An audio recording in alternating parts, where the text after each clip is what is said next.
Q14 A mente como assassina. Quando eu estava a fazer o meu exame de mestrado em Calcutá, na Índia, não me sentia minimamente preparado, dei por mim muito ansioso. Quanto mais me preparava, mais estudava e mais ansioso ficava. Então, um dia antes do exame, apareceu-me uma palpitação cardíaca que não desaparecia. Com o assentimento da minha família, acabei por desistir de fazer o exame. Um par de horas depois de eu ter desistido, a palpitação parou milagrosamente. Esta foi a minha primeira experiência com o efeito que a mente tem sobre o corpo, efeitos estes aos quais por vezes se dá o nome de mente como assassina. Existem muitos destes efeitos. Por exemplo, muitas pessoas referem que, quando se encontram mentalmente embaixo ou deprimidas, ficam mais propensas a apanhar uma constipação ou algo do gênero. É razoável teorizar que isto acontece porque a depressão torna o sistema imunitário vulnerável. Não só a nossa mente tem efeitos perigosos na nossa saúde, como a mente de terceiros pode matar-nos se o nosso sistema de crenças permitir tal coisa.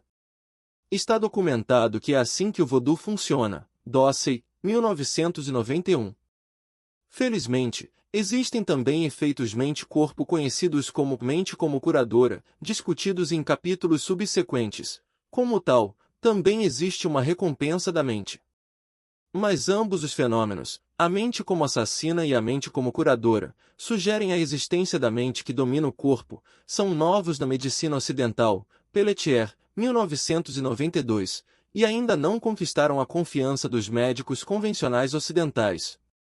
Qual a razão da relutância da classe médica ocidental convencional em aceitar e entender a doença ou a cura mente-corpo? Pode ser resumida numa palavra: dualismo. Para um médico ocidental, a medicina mente-corpo evoca imagens de uma mente dualista separada do corpo, uma alma desencarnada, por assim dizer, e que atua sobre o corpo. Isto não é um conceito agradável, visto que noutras áreas, física e biologia, a ciência supostamente erradicou o dualismo em favor de um monismo baseado na matéria, tudo é matéria, e os seus correlatos, campos de energia e força. Assim sendo, a mente é considerada uma parte do corpo, especificamente, o cérebro. Nesta visão, a ideia de a mente agir causalmente sobre o corpo é circular. Imagine-se, o corpo agir sobre o corpo sem uma causa. A doença mente-corpo, ou cura, não é permitida por causa desta circularidade da quebra da lógica. Repetindo-o pela enésima vez, numa base metafísica em que a ciência tem lugar dentro da consciência, mente e matéria podem funcionar separadamente sem dualismo. Ainda não há muito tempo, quando lhe perguntavam, o que é a mente, o cientista respondia, não importa. 5 E quando lhe perguntavam, o que é a matéria, o cientista dizia, não pense nisso, recordando-nos a circularidade do pensar sobre estas coisas. Mas, agora, já não é assim. Tanto a mente como a matéria são possibilidades quânticas que a consciência pode escolher. O que é a mente? O novo cientista responde, a mente consiste nas possibilidades da consciência que, quando colapsadas, nos dão o significado e a experiência de pensar. E para o que é a matéria, a resposta do novo cientista é, a matéria também consiste em possibilidades quânticas da consciência, aquelas que, quando colapsadas, nos dão as sensações físicas de ver, tocar, ouvir, cheirar e saborear. A consciência é claramente o mediador da mente e da matéria na sua interação mútua, e cria-se então o espaço para a doença e também para a cura mente-corpo. Existem atualmente alguns bons livros sobre o tema da medicina mente-corpo. Ver, por exemplo, Pelletier, 1992, Goleman e Gurin, 1993, mas a maioria sofre de um caso grave de nervosismo associado à cosmovisão. Existe nesses livros uma tendência de evitar a ideia de uma consciência causalmente potente e de uma mente separada e independente do cérebro. Espero que o paralelismo psicofísico que aqui defini que Euristo. Como a mente pode ser assassina, sejamos mais sistemáticos e discutamos em pormenor as evidências sólidas que se têm acumulado em favor da ideia de que a mente pode causar a doença. Mas, primeiro, o que queremos dizer quando afirmamos que a mente causa a doença? Em termos quânticos, a mente ajuda a consciência a processar o significado. Como tal, a doença, mais uma vez, pode resultar de representações defeituosas no corpo físico, o modelo alopático. No modelo da medicina mente-corpo, a doença também pode resultar de um processamento defeituoso ao nível mental, atribuindo um significado defeituoso a acontecimentos físicos, mentalizando sentimentos, dando significado a sentimentos neutros em termos de significado. Muitos dos dados relativos às doenças mente-corpo, doenças psicossomáticas, dizem que estas estão relacionadas com o estresse. Primeiro, temos de definir alguns termos. Um fator de estresse ou tensão é um agente externo, como uma morte na família, um problema de matemática ou um exame, um emprego entediante e assim por diante. O estresse é o modo como uma pessoa reage ou responde a um destes fatores, ou seja, o significado mental que essa pessoa atribui ao fator e a forma como mentaliza o sentimento associado à reação a esse fator de estresse. É claro que, numa determinada cultura, os significados se tornam algo fixos, caso em que o estresse associado a muitos fatores comuns produz uma resposta de estresse semelhante na maioria das pessoas, pelo que se pode falar numa resposta média. Uma importante pesquisa de Richard Halley, 1975, mede este estresse médio em unidades que alteram a vida, Life Changing Units, (QU), o nível de ajustes de vida que um fator específico requer. Por exemplo, no estudo de Halley, uma doença ligeira tem um nível de estresse de 25 QU, ao passo que a morte do cônjuge representa 105 QU. O estresse pode causar um ataque cardíaco. Como tal, até um estresse aparentemente simples, como um exame, pode matar uma pessoa. Morrem mais pessoas de ataques cardíacos à segunda-feira do que em qualquer outro dia da semana. Chama-se a isto de Síndrome da Segunda-feira Negra. Explicação? Segunda-feira é quando voltamos de um fim de semana descontraído e imaginamos como o trabalho que temos de fazer vai ser horrível, entediante, difícil e assim sucessivamente. É famoso o relatório do New England Journal of Medicine de 1991 que revela uma notável correlação entre os níveis de estresse mental e a suscetibilidade à constipação comum. Nesta pesquisa, o psicólogo Sheldon Cohen, da Universidade Carnegie Mellon, injetou em voluntários quantidades medidas do vírus da constipação ou um placebo inofensivo. Entre aqueles que receberam o vírus, qualquer um dos 5 tipos disponíveis, a probabilidade de apanhar uma constipação foi considerada diretamente proporcional à quantidade de estresse na vida dessa pessoa, segundo a sua própria estimativa. Existem agora, pelo menos, evidências preliminares de que o estresse pode causar doenças do sistema gastrointestinal. Um exemplo é a úlcera estomacal. Não importa o que alguns alopatas podem dizer, esta úlcera é causada por uma bactéria. O estresse pode causar doenças graves do sistema respiratório, a asma, por exemplo, e do sistema imunitário, por exemplo, doenças autoimunes, nas quais o sistema imunitário ataca as próprias células do corpo, e talvez o cancro. O cancro é o crescimento desregrado de certas células do corpo. Quando funciona normalmente, o sistema imunitário devia ser capaz de matar estas células de funcionamento anormal. Mas a mente sob estresse conduz ao mau funcionamento do sistema imunitário, causando assim o cancro. Esta pode não ser toda a história do cancro, mas é um modelo plausível. Se agir em conjunto com o cérebro, a mente pode afetar o sistema imunitário? Esta questão exige uma atenção especial. Psiconeuroimunologia. Dois grandes médicos da Grécia Antiga, Hipócrates e Galeno, acreditavam que os pensamentos e as emoções se deslocavam para os diversos sistemas do corpo e os afetavam diretamente através de uma interação de contato. A investigação de ponta da atualidade está a confirmar a veracidade disto mesmo, daí a preponderância de termos como psicobiologia e psiconeuroimunologia na medicina moderna. Imaginemos que, depois de um determinado estímulo, ficamos furiosos, muito perturbados. A nossa mente está a atribuir significado ao estímulo que recebemos e que está a produzir a nossa fúria. O nosso cérebro está a mapear a nossa mente, mas será que o cérebro é capaz de comunicar os seus mapas ao corpo, especificamente, ao sistema imunitário? A resposta é afirmativa. O cérebro faz isto através de moléculas recém-descobertas, os chamados neuropéptidos. Esta nova sabedoria adquirida, a mente afeta o cérebro que afeta o sistema imunitário, tornou-se o tema de um campo inteiramente novo, a psiconeuroimunologia, abreviada como PNI.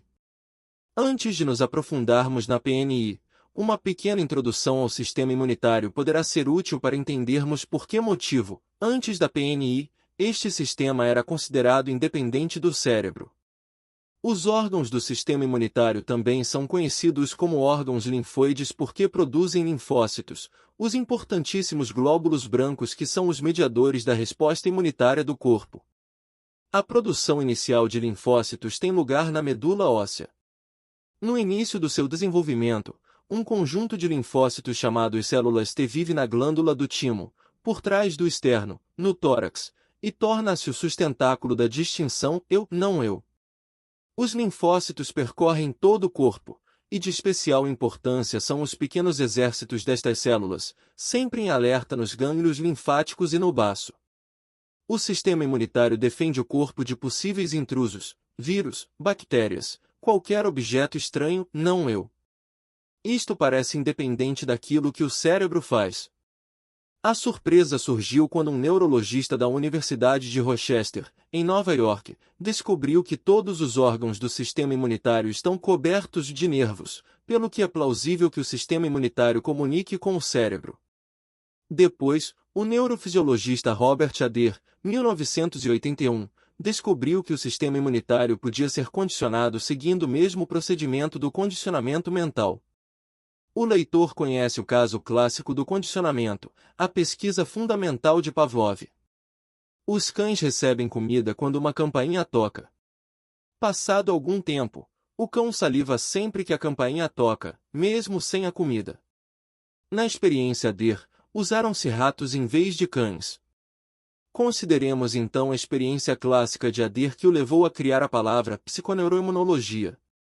Adair estava a trabalhar numa experiência de condicionamento pavloviano, para ensinar aos ratos uma aversão à água com sabor açucarado. A prática padrão consistia em correlacionar o consumo de água pelos ratos com o consumo de uma droga, psicofosfamida, via injeção, uma droga que induz náuseas e vômitos. Os ratos aprenderam rapidamente a associar a água adocicada à náusea. Depois do condicionamento, os ratos tinham náuseas apenas com a água adocicada, e a droga já não era necessária. Só que surgiu uma complicação peculiar: os ratos também pareciam ter aprendido a morrer como resultado do consumo da água adocicada. Adair descobriu que a droga induzia uma supressão do sistema imunitário. Como resultado do condicionamento, os ratos tinham aprendido a simular, ao beber a água adoçada, não só o efeito nauseante da droga, como também um efeito de supressão imunitária. Era a supressão do sistema imunitário que tornava os ratos propensos à doença e à morte. Não tardaram a seguir-se as experiências ao nível Hillman 1. Um destes primeiros estudos correlacionou a taxa de infecção de marinheiros a bordo de um navio com os seus eventos de vida. Os marinheiros que se sentiam menos felizes como resultado dos seus eventos de vida também apresentavam um maior índice de infecção a bordo. O significado negativo percepcionado produzia estresse, que originava uma infecção através da supressão do sistema imunitário, um nítido caso de psiconeuroimunologia. Atualmente, é reconhecido que o estresse, por exemplo, produzido pela morte do cônjuge, pode levar ao funcionamento reduzido do sistema imunitário, diminuindo o arsenal das células T assassinas. Também existem poucas dúvidas de que o luto é um fator que contribui para o cancro da mama nas mulheres. O leitor não deve ficar muito preocupado com toda esta conversa sobre como o estresse afeta negativamente o sistema imunitário. Não se esqueça do efeito Madre Teresa referido anteriormente, demonstrado pelo estudo no qual assistira a um filme em que a Madre Teresa cuidava amorosamente de pessoas carenciadas e moribundas aumentava o funcionamento do sistema imunitário dos alunos, conforme evidenciado pelo incremento de um marcador de melhoria imunitária, aumento da íga salivar. Isto também é psiconeuroimunologia. Moléculas da emoção. O que é que medeia a interação do sistema imunitário com o cérebro? Na década de 1970, Candace Pert, 1997, e outros descobriram que o cérebro segrega certas moléculas chamadas neuropéptidos, que ajudam a mediar a analgesia, as alterações hormonais e outras respostas ao estresse e doenças resultantes. Entre os neuropéptidos, talvez os mais conhecidos sejam as endorfinas, que se associam a locais receptores específicos no cérebro e no corpo, como num mecanismo de chave e fechadura. A forma como as endorfinas, ou a falta delas, podem alterar o modo como experienciamos a dor ou o prazer, tem sido bem divulgada na imprensa popular. Vejamos o caso da pimenta. Por que é que a pimenta é agradável? Na verdade, o que se sente é um misto de dor e prazer, quando, pela sua composição molecular, apenas devia proporcionar-nos dor. A resposta é: endorfinas. Os investigadores provam-no com o recurso a um bloqueado R de endorfinas. Se consumirmos pimenta com um bloqueado R de endorfinas, o que sentimos é uma dor não adulterada. Em 1979, descobriu-se que certos componentes do sistema imunitário, os linfócitos T, possuem receptores para uma endorfina chamada metionina e encefalina. Esta descoberta estabeleceu conclusivamente que os neuropéptidos, como as endorfinas, são os mediadores entre o cérebro e o sistema imunitário. Por outro lado, os investigadores descobriram que o timo segrega uma substância chamada fração 5 da timosina, que estimula as hormonas suprarrenais que produzem efeito no sistema nervoso central. As endorfinas cerebrais conectam-se ao sistema imunitário, e a molécula do sistema imunitário timosina conecta-se ao cérebro. A bidirecionalidade da conexão psiconeuroimunitária entre o cérebro e o sistema imunitário foi assim confirmada. Conexões bidirecionais semelhantes também foram, entretanto, estabelecidas entre o cérebro e o sistema endócrino. Comportamento ou mais do que isso. O jornalista Bill Moyers fez uma série de programas televisivos sobre medicina mente-corpo, Moyers, 1993, na qual apresentava o caso de uma menina do Minnesota curada de lúpus com base nas ideias PNI de Adair. O lúpus é uma doença autoimune que afeta os tecidos conjuntivos, tecido que conecta, liga e sustenta várias estruturas do corpo, e o sangue. O problema do tratamento do lúpus não é que os medicamentos alopáticos que o aliviam não sejam conhecidos, mas sim o facto de todos esses medicamentos terem efeitos secundários perigosos. A menina foi condicionada com o sabor do óleo de fígado de bacalhau e a fragrância de rosa juntamente com o remédio, sendo que a dosagem do remédio foi gradualmente reduzida à medida que o condicionamento ia fazendo efeito. No espaço de 2 anos, a menina aprendeu a viver com apenas metade da dosagem e acabou por aprender a obter o mesmo efeito do remédio apenas com o sabor e o aroma dos agentes condicionantes. Então, o que é que aconteceu?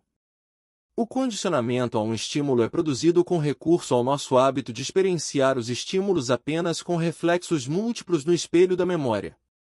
Uma vez condicionado, evocar o comportamento recordado através do reflexo no espelho da memória simula o efeito de cura de um remédio, mesmo sem a sua administração.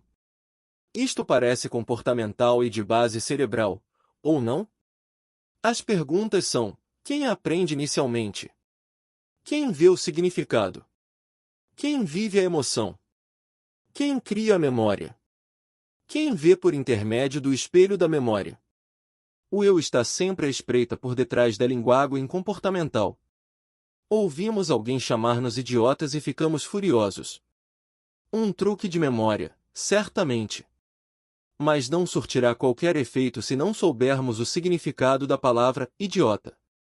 Como tal, a nossa reação depende do processamento mental consciente que fizemos originalmente com o significado desta palavra. As memórias são representações de significado mental. Quando compreendemos que a consciência e a mente estão envolvidas na criação de memórias e na observação dos reflexos dos espelhos da memória passada, também reconhecemos que a consciência e a mente podem desfazer o efeito das memórias. Este desfazer da memória corporal é o mecanismo graças ao qual técnicas como a massagem terapêutica e o Rolfing funcionam, mais sobre este tema no próximo capítulo.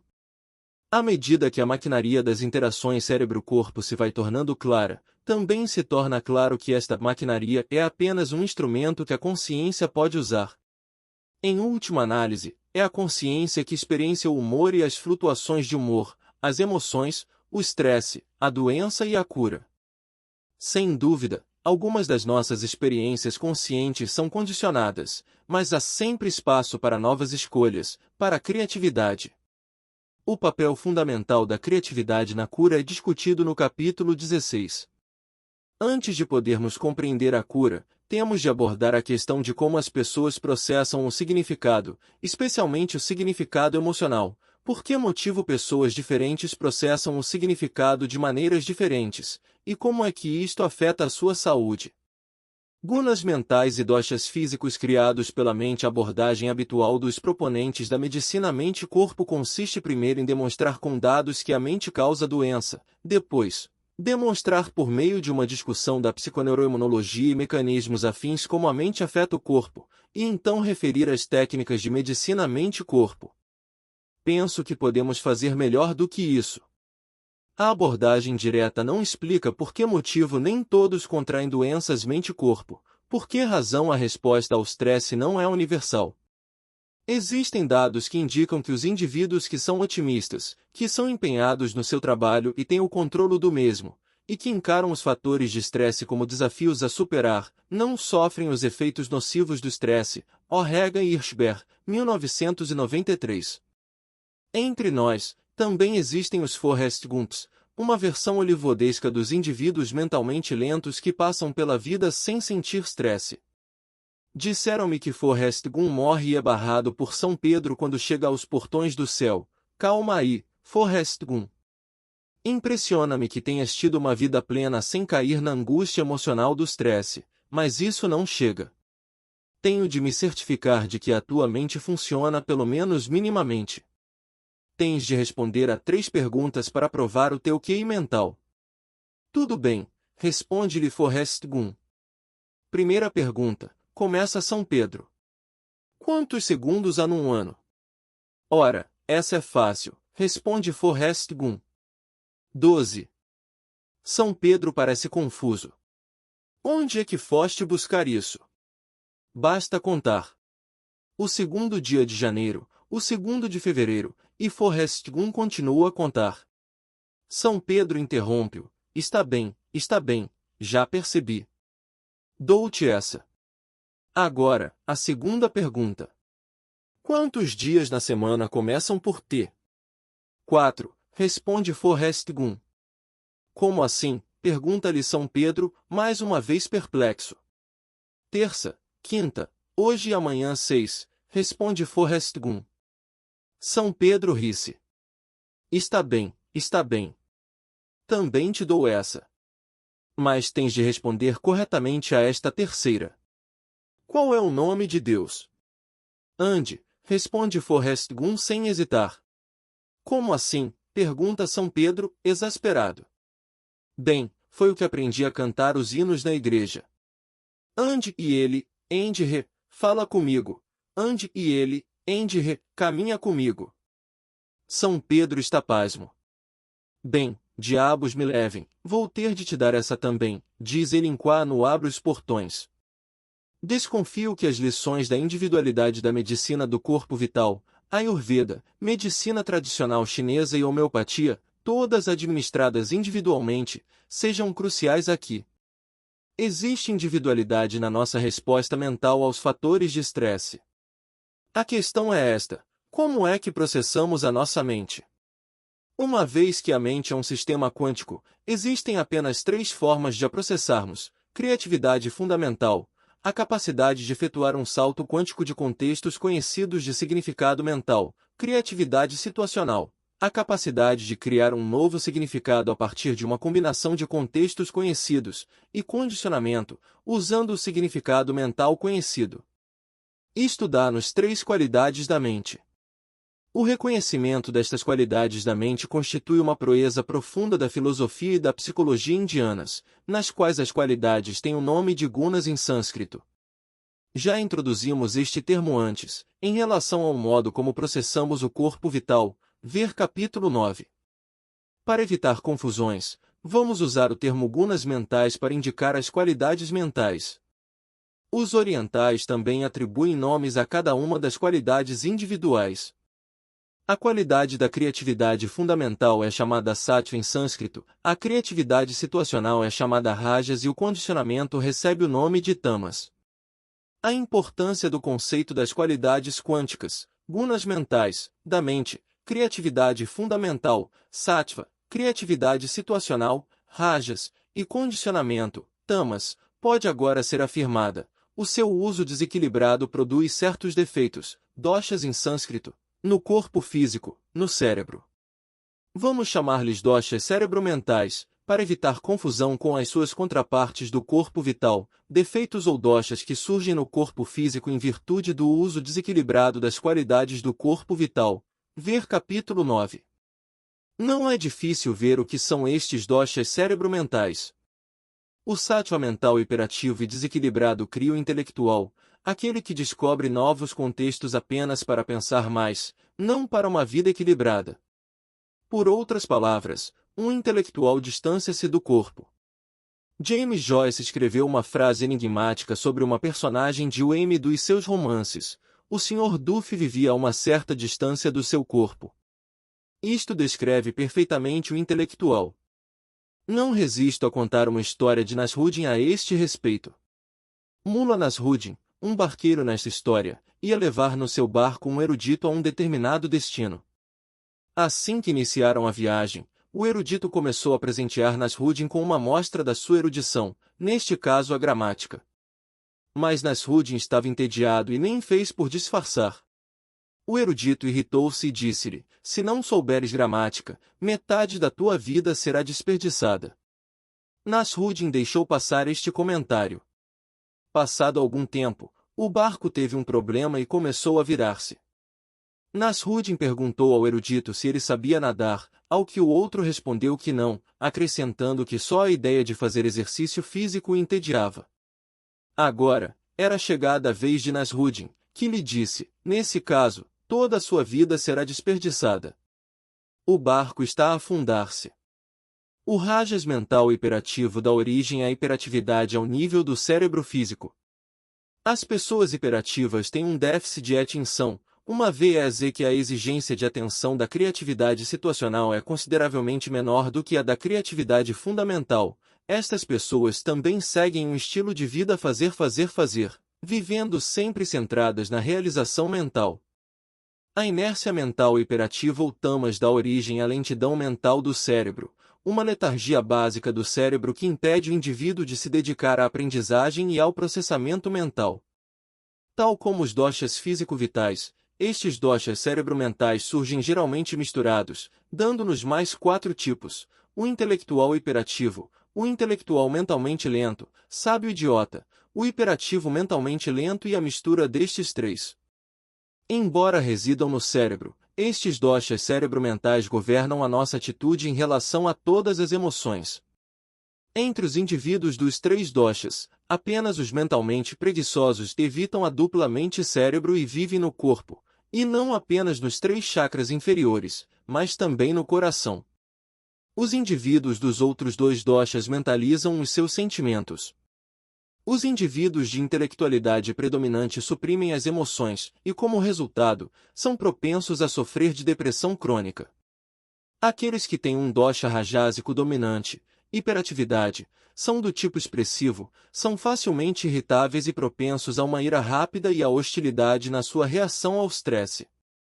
A hiperatividade também pode estar associada à ansiedade. Na Índia, há que esperar muito nos aeroportos porque os aviões raramente cumprem o horário.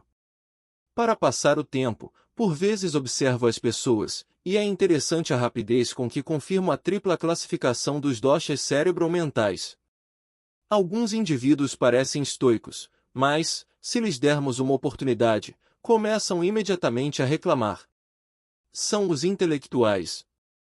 Depois, há aqueles cuja ansiedade é patente, são impacientes e inquietos, muito propensos a explodir num ataque de fúria. São os hiperativos. Mas alguns estão satisfeitos com a situação e parecem estáveis. Não é necessário presumir que chegaram ao tão cobiçado estado de equanimidade mental. Não, são pessoas mentalmente lentas a processar as coisas. Filmes como Forrest Gump parecem retratar a ideia de que só o simplório pode ser feliz, pode ser bom para os outros. Pode haver alguma verdade nisto em culturas como a dos Estados Unidos, porque a maioria das pessoas deste país sofre de sattva ou rajas hiperativos, ou ambos, e, como tal, dos doshas do intelectualismo ou hiperatividade, ao passo que apenas alguns conseguem saborear as subtilezas do tamas, lentidão mental, ao nível do cérebro.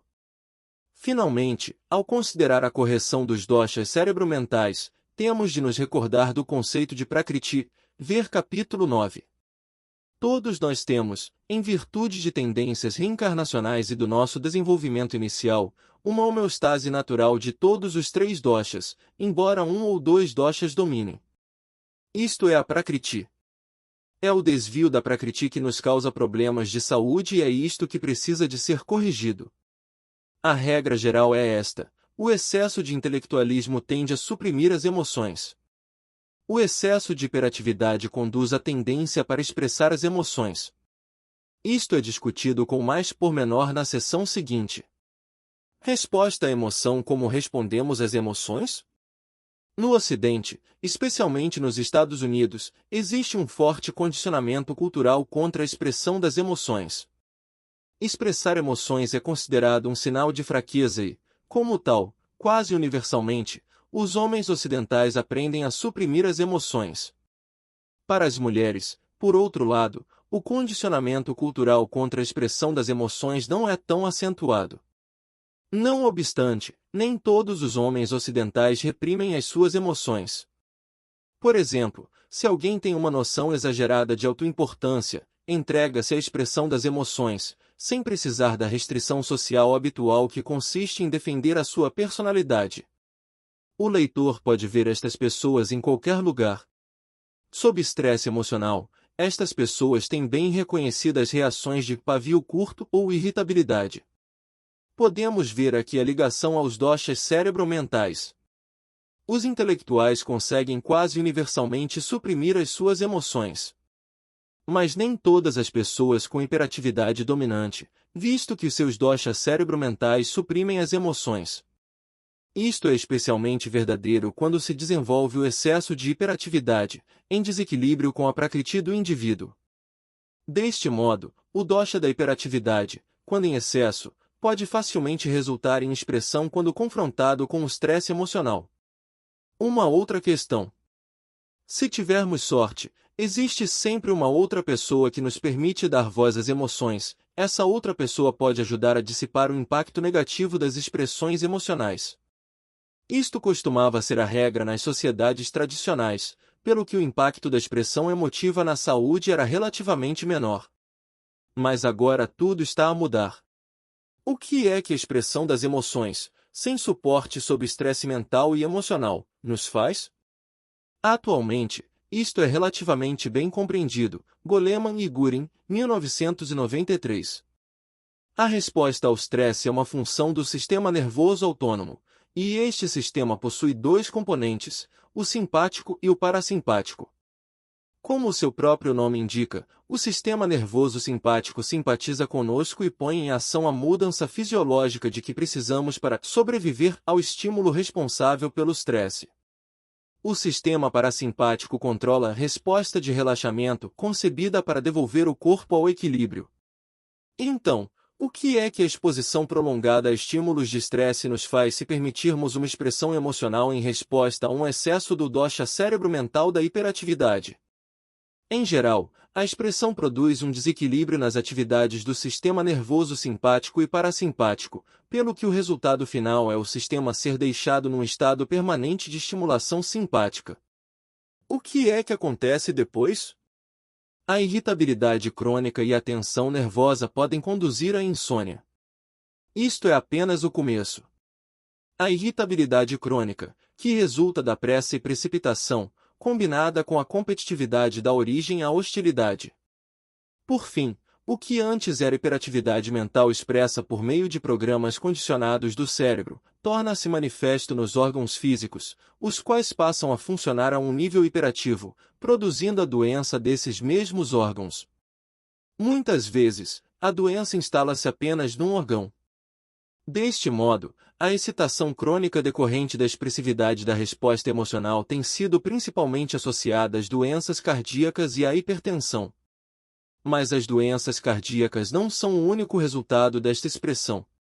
Se a expressão ocorrer através do sistema digestivo gastrointestinal, o resultado é uma úlcera. Se a expressão se der através dos sistemas de eliminação do corpo, as doenças são a síndrome do intestino irritável ou distúrbios da bexiga. Se a expressão ocorrer através do sistema imunitário, causando uma reação imunitária excessiva aos antígenos, o resultado é a alergia. Se a expressão for através do sistema respiratório, a doença é a asma. E assim por diante. Por que é que a expressão se estabelece num órgão e não noutro? Esta é a pergunta do $1.000.000. Estou convencido de que isto está relacionado com a resposta do corpo vital, onde os sentimentos têm origem nos chakras. Recordemos que diferentes tipos de emoção são sentidos em diferentes chakras.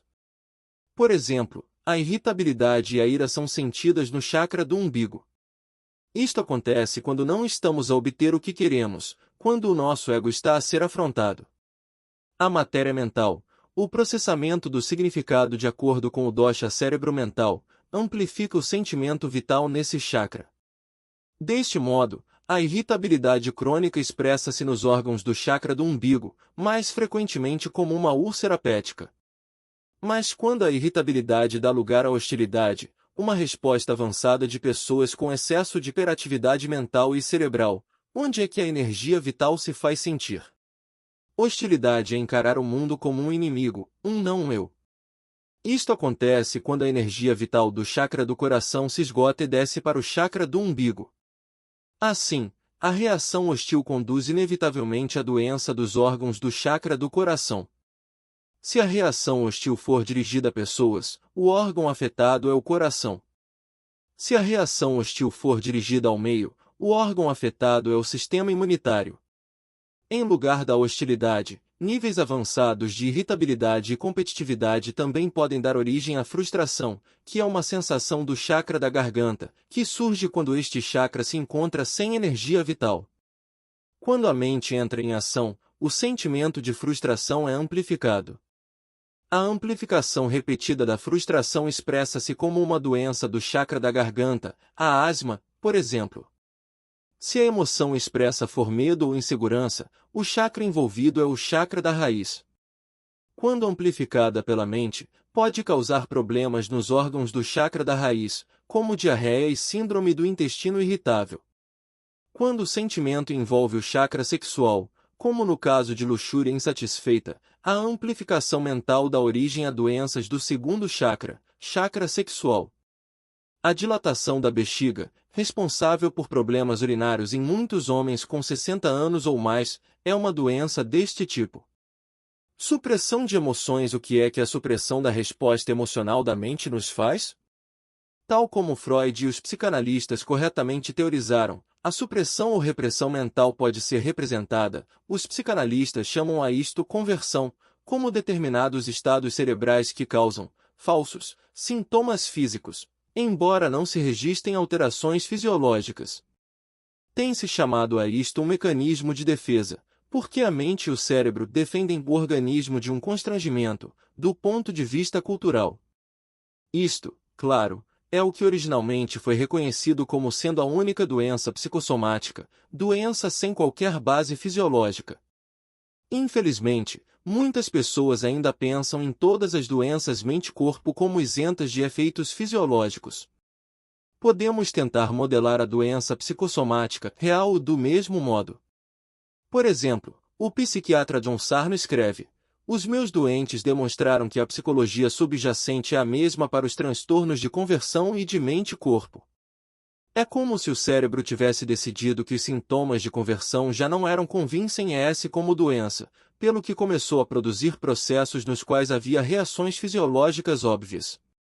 Isto era feito envolvendo os sistemas autônomo e imunitário na produção de sintomas. Sarno, 1998, p. 46. Todavia, num tal modelo, uma questão permanece sem resposta e envolta em mistério. Como é que o cérebro, sendo uma máquina, decide produzir uma reação psicossomática e como é que escolhe a localização da mesma? Se virmos o papel da consciência na tomada de decisões e o papel do corpo vital na escolha do local da reação psicossomática na emoção, este mistério fica resolvido. Cada emoção tem uma contraparte no corpo vital, um sentimento que lhe está associado. O sentimento está ligado aos movimentos do corpo físico vital num determinado chakra.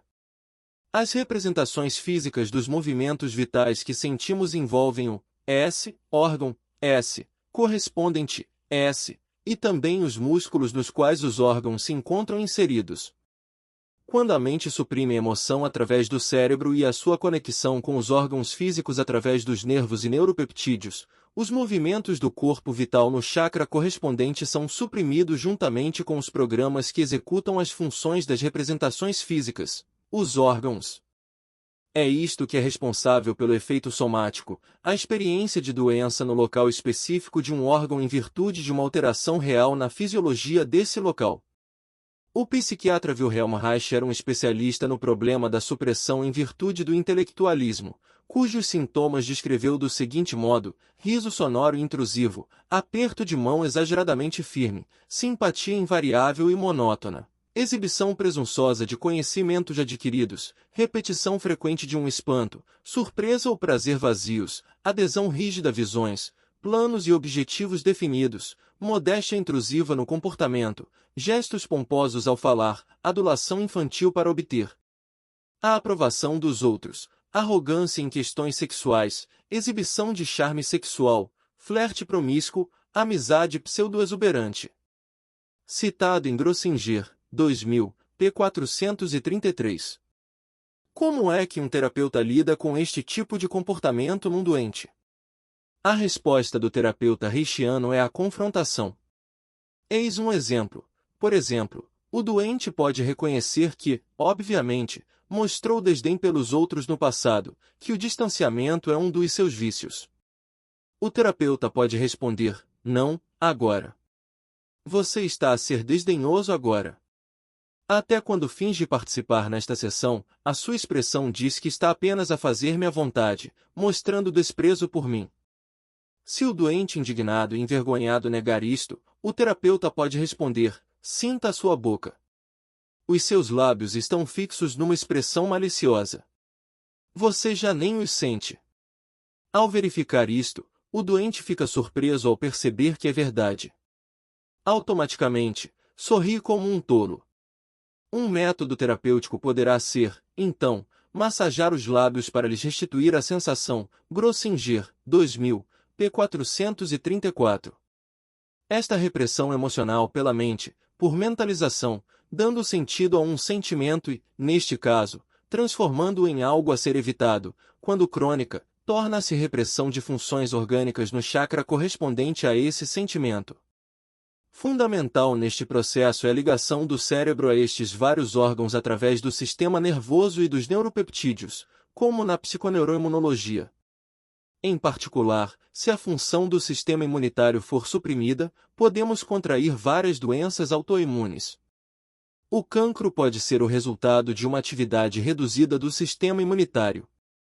A supressão no chakra frontal pode ser responsável por dores de cabeça tensionais e enxaquecas. E a supressão no chakra da coroa leva à depressão a nível psicológico, ver também Page, 1992, que é um fator que contribui para a síndrome da fadiga crônica.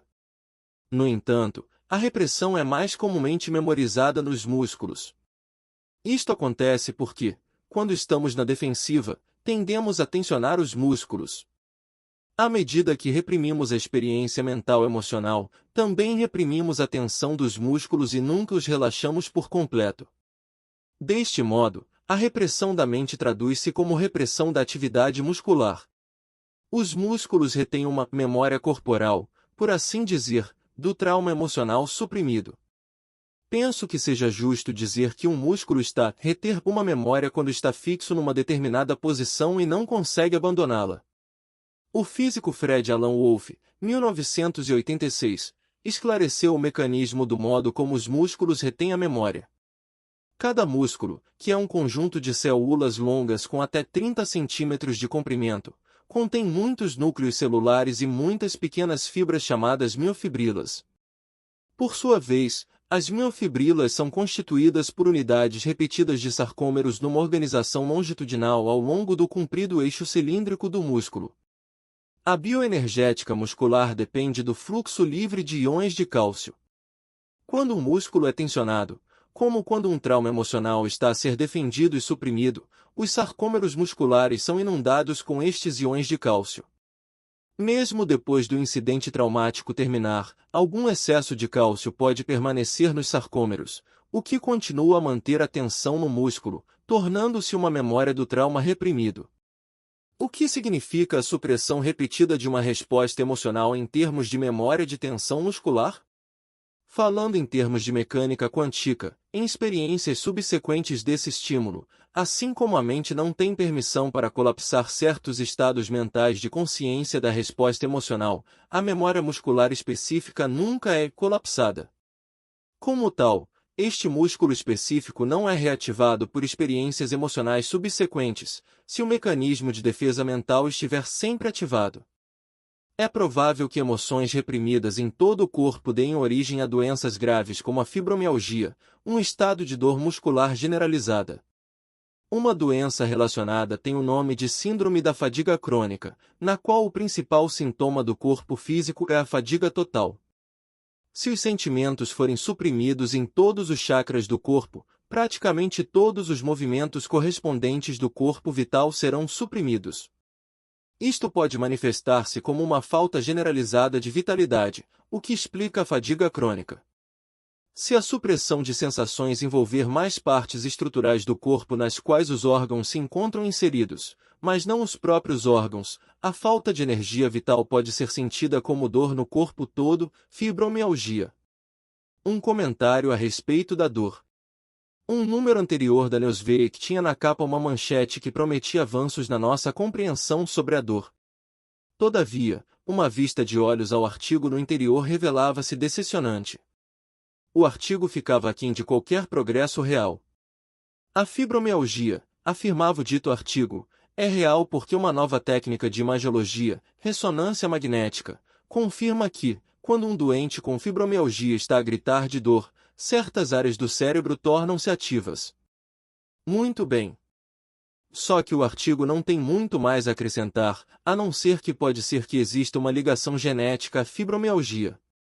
A dor é interessante porque, sendo um sentimento, tem de ter uma conexão de energia vital, mas o papel dos nervos também é inegável, visto que ao entorpecê-los, anestesia local, também podemos entorpecer a dor.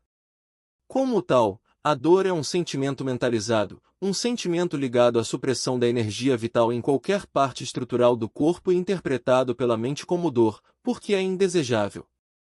Trata-se de uma mentalização muito persistente, obviamente com milhões de anos, e coeme grande valor para a sobrevivência. A personalidade propensa à doença pode-se dizer que um certo tipo de personalidade desenvolve uma doença específica da mente-corpo. Por exemplo, a doença coronária está ligada à personalidade do tipo A, indivíduos que reagem rapidamente com ira e hostilidade, especialmente com hostilidade, a uma situação que produz estresse. Esta ligação é válida para outros tipos de doenças nas quais a mente possa estar envolvida? Numa determinada altura, existia uma considerável quantidade de literatura que ligava o cancro à personalidade do tipo B, associada à incapacidade de expressar as emoções e à falta de assertividade, até mesmo ao desespero. Mas esta conexão não foi demonstrada clinicamente sem controvérsia. Assim sendo, não existe uma típica personalidade propensa ao cancro, o que é compreensível. Todas as pessoas com personalidade tipo B não contraem um cancro porque, para algumas, a personalidade tipo B está próxima da sua prakriti, da sua natureza, até as pessoas do tipo A podem desequilibrar o seu sistema imunitário e, deste modo, contrair um cancro, se direcionarem a sua hostilidade de uma forma inadequada. Por outro lado, também é verdade que nem todos os cancros têm a sua origem no nível mental, como tenho dito. Alguns cancros têm origem no nível vital, devem-se a desequilíbrios de energia vital no chakra cardíaco. Alguns cancros têm origem genética e existem inúmeras combinações de desequilíbrios físicos, vitais e mentais que podem contribuir para o cancro. Há suporte clínico, Friedman e Buffy-Kevley, 1987, para a ideia de que existe uma personalidade propensa à doença. Friedman e Buffy-Kevley foram motivados a estudar a ligação específica dos tipos de personalidade com a asma, a doença coronária, as úlceras, as dores de cabeça e a artrite. Encontraram poucas evidências de qualquer ligação específica de qualquer uma destas doenças a um tipo de personalidade. Em vez disso, os seus dados revelaram a existência de uma personalidade propensa à doença, com características como a depressão, ira, hostilidade e ansiedade. Penso que esta descoberta é totalmente consistente com a ideia dos doshas cérebro-mentais. Como referido anteriormente, alguns indivíduos têm uma mistura de doshas cérebro-mentais que se manifesta sob a forma de uma personalidade com mais do que uma disposição predominante para a emoção, tanto para a supressão da emoção, depressão, como para a expressão, irritabilidade, hostilidade e assim por diante. Tudo o que podemos dizer sobre estes indivíduos é que são propensos à doença. Eis uma pergunta: se eu tenho uma personalidade propensa à doença, não parece que sou responsável pela minha doença? Devo, então, sentir-me culpado? Muitos professores da nova era depositam firmemente a culpa das nossas doenças nos nossos ombros. Por que é que você se esconde atrás da sua doença cardíaca? Mas, para dizer a verdade, sabemos realmente se a nossa doença foi produzida no nível da mente, não no nível vital ou físico. E mesmo que seja no nível da mente, a mente condicionada é que é responsável. Nós estamos um pouco de mãos atadas. O facto é que geralmente não sabemos, não podemos saber sem o poder da intuição profunda. Ao mesmo tempo, o que é que me impede de assumir a responsabilidade de me curar, se quiser ser curado? Só quando assumo esta responsabilidade é que posso realmente tomar parte nas técnicas avançadas de cura mente-corpo, ver capítulos 15 e 17. A mentalização desnecessária de sentimentos pode ser prejudicial à nossa saúde. Um sentimento é um sentimento é um sentimento. Não é inerentemente bom nem mau.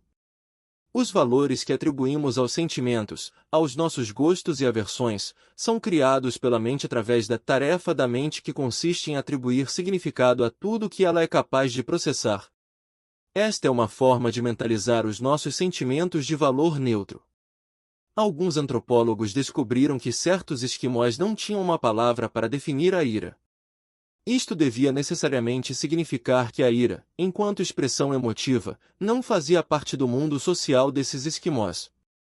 É claro que isto mudou uma vez iniciada a sua interação com os antropólogos americanos. Tiveram de criar uma palavra para a ira, para assim descrever a irritabilidade e as frustrações que viam no comportamento dos antropólogos. Consideremos um sentimento como o medo. Se um tigre entrar no meu espaço, o medo, a drenagem de energia vital dos meus chakras da raiz e do umbigo, dá-me uma descarga de adrenalina física que auxilia a minha reação de fugir ou, raramente, neste caso, lutar perante a presença de um tigre. Trata-se de um sentimento necessário. Necessário para a sobrevivência da nossa espécie. Sem dúvida, a evolução darwiniana ajudou a transformá-lo num instinto. Mas e se eu imaginar um tigre na minha sala de estar e ficar com medo como resultado desta minha fantasia? Posso sentir arrepios no corpo e borboletas no estômago por causa deste medo fantasista, e até uma descarga de adrenalina, mas é um caso de domínio da mente sobre o corpo vital, uma mentalização desnecessária de um sentimento natural que, de outra forma, é útil. Ver Dantes, 1995. Algo como a destruição das Torres Gêmeas do World Trade Center de Nova York em 11 de setembro acontece, e o medo, de facto, é uma reação natural imediata para os nova-iorquinos. Protege-os do perigo imediato que aqueles acontecimentos podem ter significado, mais ataques terroristas. Mas então os meios de comunicação social reagem, os políticos reagem, o acontecimento é apresentado continuamente na TV. E o que é que acontece à psique nacional? Muitas crianças em Nova York, muitas pessoas em todo o país, não conseguiram dormir à noite durante meses porque continuaram a sofrer de medo por causa do 11 de setembro. Esta é uma mentalização desnecessária do medo em grande escala, alimentada pelos meios de comunicação e pela política. A questão principal é esta: a mente atribui significado tanto ao físico como ao vital. A forma como a mente processa o significado depende das três qualidades que trazemos conosco, talvez até de vidas passadas: sattva, criatividade fundamental; rajas, criatividade situacional; e tamas, condicionamento. Estas criam três doshas cerebromentais: intelectualismo, hiperatividade e lentidão mental no processamento cerebral. Os dois primeiros doshas, quando agravados para lá da prakriti, o nível homeostático natural, produzem uma tendência para a supressão e expressão, respectivamente, das emoções. Ambas as tendências podem dar origem à doença no nível físico. Além disso, a mentalização desnecessária de sentimentos, atribuindo significado e valor a sentimentos gerados por fantasias mentais, pode produzir doenças em indivíduos de todos os três doshas cerebromentais. Como devemos lidar com o significado? Ciente de que o significado contribui para as nossas doenças e enfermidades, se o leitor adoecer, poderá sentir-se tentado a pensar se a doença poderá ter sido causada por si, se é o leitor o culpado. Infelizmente, isto apenas agravará ainda mais a sua situação.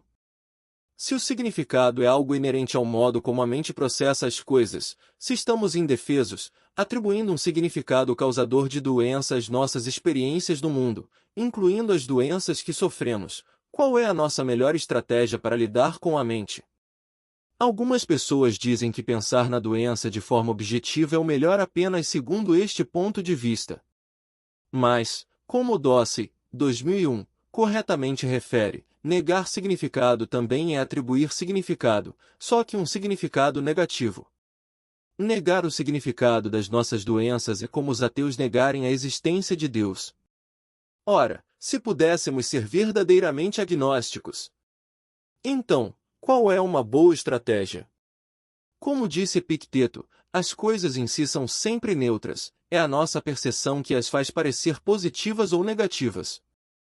Se atribuímos um significado mental negativo a um acontecimento, ele causa uma incongruência com o nosso estado normal de felicidade. Em vez disso, suponhamos que interpretamos tudo de modo a que a congruência seja mantida?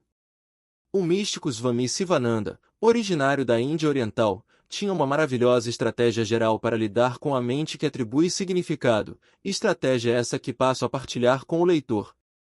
Um rei tinha um companheiro ministro de que o gostava muito, a não ser por uma coisa que o irritava profundamente. O ministro costumava dizer: tudo o que acontece é para o bem perante tudo o que acontecia à sua volta, bom ou mal. Então, certo dia, o rei cortou um polegar enquanto brincava com uma faca, e o ministro, que estava presente, logo disse: tudo o que acontece é para o bem. Este comentário deixou o rei tão zangado que atirou o ministro para a prisão. Para se consolar, foi caçar sozinho para a floresta. Devia ter percorrido uma valente distância e passado as fronteiras do seu reino, porque deu com uma tribo que o fez prisioneiro. Infelizmente para o rei, tratava-se de uma tribo que oferecia seres vivos como sacrifício à sua divindade. Então, o rei foi levado a um sacerdote para ser oferecido em sacrifício.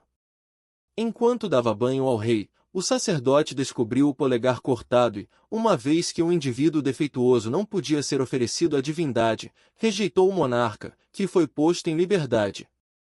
No caminho de regresso ao seu palácio, o rei pôs-se a pensar e percebeu que o dito do ministro estava certo.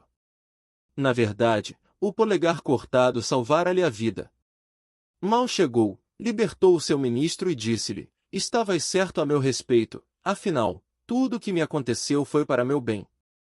Mas eu atirei-te para a masmorra por causa do que me disseste, assim sendo, não me parece que tenha sido para teu bem. Como é que explicas isso? Ao que o ministro respondeu: ó, grande rei, o facto de me teres atirado para a prisão também me salvou a vida. Caso contrário, eu ter-te acompanhado na caçada, sido feito prisioneiro, e, como não tenho defeitos, teria sido oferecido como sacrifício. Em resumo, este capítulo teve como tema o modo como a mente causa a doença. Leve as seguintes informações resumidas consigo, para posterior deliberação e aplicação. Item: a forma como a nossa mente reage aos agentes produtores de estresse. Os fatores de estresse determina se os efeitos desses agentes serão adversos ou não. Item: a nossa mente afeta o nosso cérebro, com o qual está correlacionada através da consciência. O nosso cérebro está ligado ao sistema imunitário através do movimento dos neuropeptídeos. Deste modo, a nossa mente, por meio do cérebro, pode afetar o nosso sistema imunitário. Item: somos nós quem atribui significado aos estímulos e somos nós quem opta por enterrar um estímulo desagradável no nosso inconsciente. É verdade que se trata do nosso eu condicionado, mas temos a opção de sair do nosso casulo condicionado, se assim o desejarmos. Item: a forma como processamos o significado das nossas emoções depende da nossa tendência ou qualidade mental. Se temos uma propensão predominante de criatividade fundamental, sattva em sânscrito, uma predominância de criatividade situacional, rajas em sânscrito, ou se somos dominados pelo condicionamento, tamas em sânscrito. Estas qualidades, sattva, rajas e tamas, são os nossos gunas mentais com os quais processamos a nossa mente quântica. Item: se a nossa qualidade dominante para o processamento mental é a criatividade fundamental, sattva, desenvolvemos o dosha cérebro mental dominante ou defeito do intelectualismo. Se a nossa qualidade mental dominante for a rajas, desenvolvemos o dosha cérebro mental dominante da hiperatividade. E com a tamas como qualidade mental dominante, desenvolvemos o dosha cérebro mental dominante da preguiça mental. Se temos uma mistura de dois gunas mentais, desenvolvemos também uma mistura de dois doshas cérebro-mentais dominantes. Item: quais são S, seu, S, gunas mental ou mentais dominante, S?